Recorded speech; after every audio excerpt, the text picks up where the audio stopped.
तेरे अपने बाटे बरस लगनी जे जाते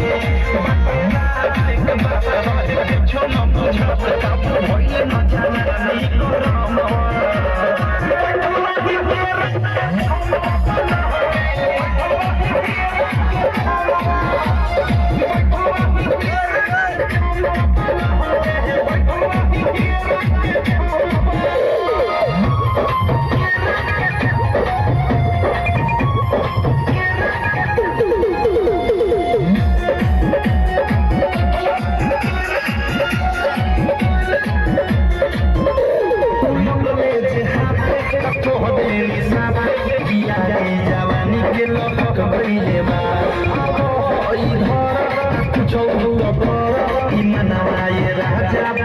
गइले